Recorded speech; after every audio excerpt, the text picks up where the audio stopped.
We are starting our show for today with Millicent Tracey. She is from the nonprofit Park City Community Foundation here in our local area. The strive to help many people meet basic needs and also help with mental health and more. Millicent, are you with us today?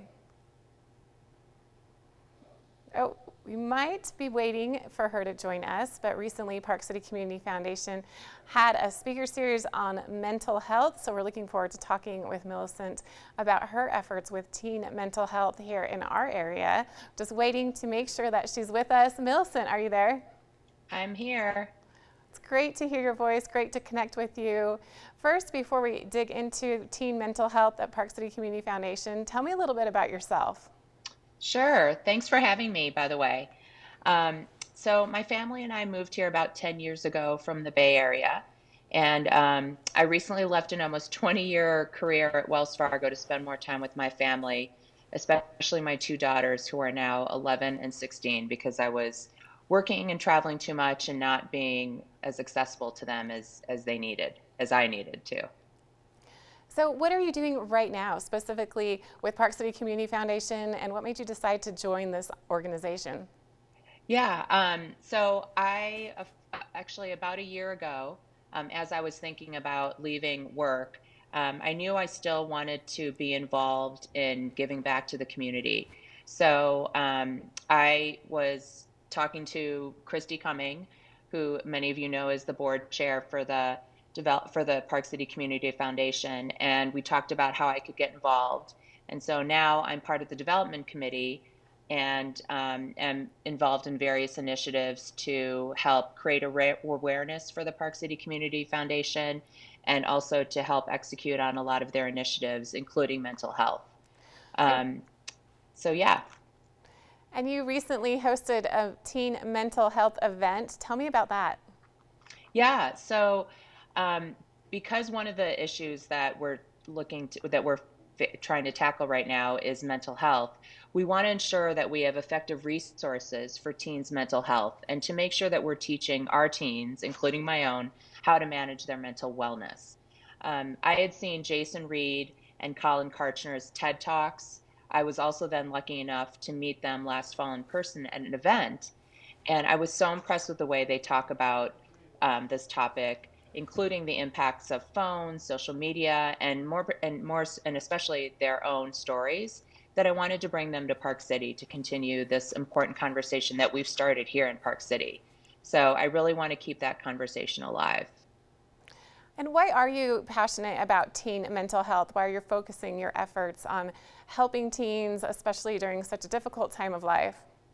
Yeah, well, I think it starts here at my home. I have two girls, one who is about to be a junior in high school, and one who is about to get their period. So there are lots of moods and emotions in our house these days.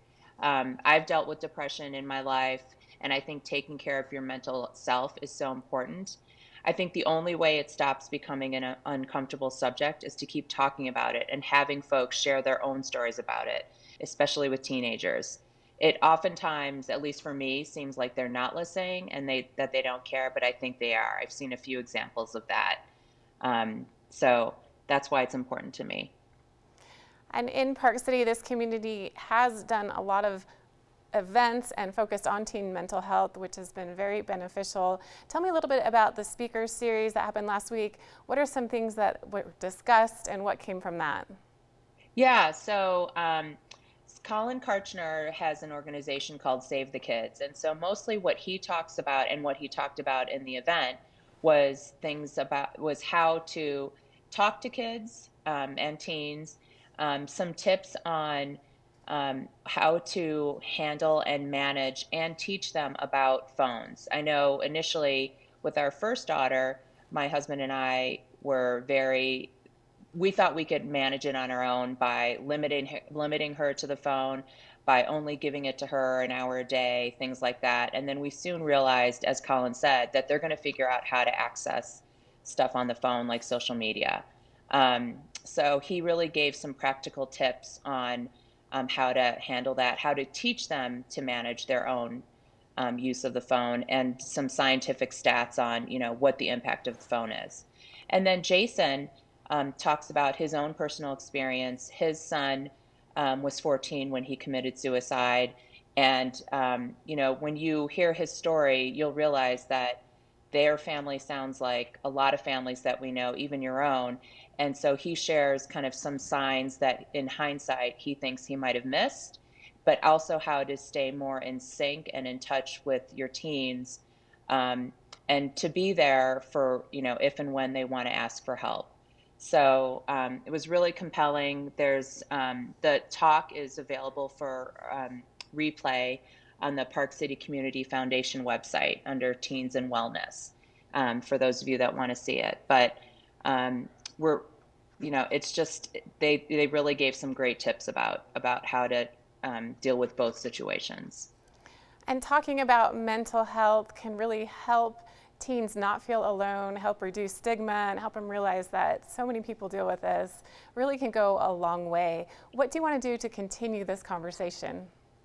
Well, I want to continue to have events like that. I think, like I mentioned, continuing to talk about it, um, having people share their stories.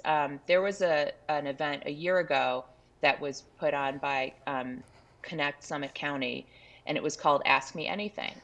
And it was a night where 6 to 17 sat on a panel and basically were there for anyone to ask them anything.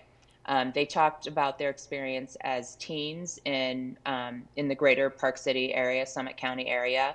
They talked about drugs at school. They talked about bullying, how to deal with cliques. And it was amazing how many teens and parents asked questions at that event. And it's funny, I made my daughter come with me to that, and she begrudgingly went with me. She acted during the whole time that, she didn't want to be there, that she wasn't listening. But a few times afterwards, she asked me when the next one was, or if they do it monthly, if they do it yearly. So it's events like that and my daughter's reaction that makes me believe that teens do want to know what's out there. And will you share the website one more time if someone missed that talk from last week and wants to Sure. continue to find out what you're doing as far as teen mental health? Sure, sure. It's Park City Community Foundation. And then if you search within that on teens and mental wellness. Well, thank you so much, Millicent, for joining us today. It's been great to meet you, and your empathy and passion for teen mental health will help many individuals. I hope to continue this conversation with you Me more in the too. future. Thanks so much for having me. All right, we have more coming up on this Business Wednesday. We'll be back with Bill Humbert right after this.